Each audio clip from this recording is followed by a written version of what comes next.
So mga tol, magandang balita na naman po para sa mga solid fans ni former 3 Division World Champion General Casimero, sapagkat sa pang-apat po na pagkakataon, muli na naman pong pinansin ng Ring Magazine si Casimero. Shinare po kasi ng Ring Magazine ang motorcade ni Casimero at pag-welcome kay Casimero sa Baybay Leyte. Sumukang hinahype na po ng Ring Magazine mga tol si Casimero. Sunod-sunod na po kasi ang kanilang post tungkol sa Pinoy. At syempre, ganun pa rin po ang request ng mga fans sa comment section.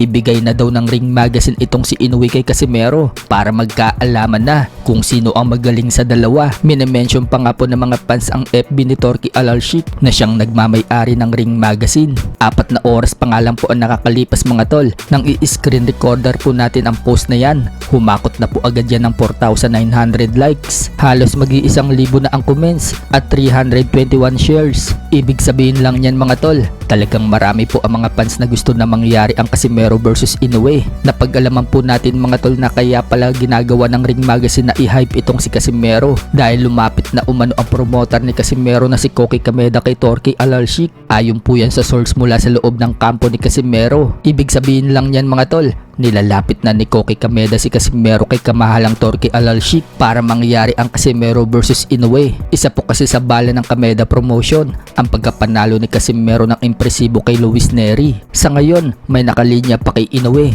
Yan po ay si Jesse Bam Rodriguez. Tiyak na kapag natapos po ang laban ni Inoue dito kay Jesse Bam Rodriguez, si Casimero na ang sunod na pag-uusapan na potensyal na makakalaban ni Inoue. Ang kailangan munang gawin ni Casimero mga tol, manalo ulit siya ng mga impresibo sa mga susunod niyang laban. Ang maganda nga po makalaban ni Casimero, yung mga nakarank sa Ring Magazine. Kung pupunta po tayo sa ranking ng Ring Magazine, ang mga nakarank po dyan ay si Namurodyon Akmadalyev na nasa number 1 spot, Sam Goodman na nasa number 2 spot, Junto Nakatani number 3, Sebastian Hernandez number 4, at number 5 naman po itong si Ramon Cardenas at iba pa. Nakapasok nga din po dyan si Yukinoru Uguni na nakalaban ni Casimero bilang number 10 spot. Kaya nakapasok dyan si Uguni mga tol.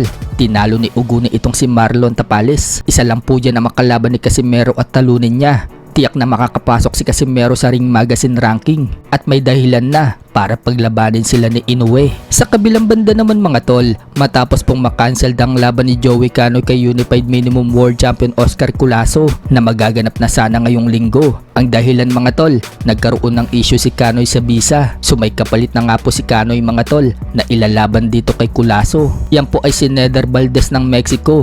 May record na 15 wins, 3 losses and 3 draws. So sayang na sayang talaga mga tol si Joey Canoy. Pagkakataon na sana na magkaroon tayo ng Unified World Champion kung tatalunin niya itong si Oscar Culaso. Kaso yun nga, na-cancel bigla yung laban.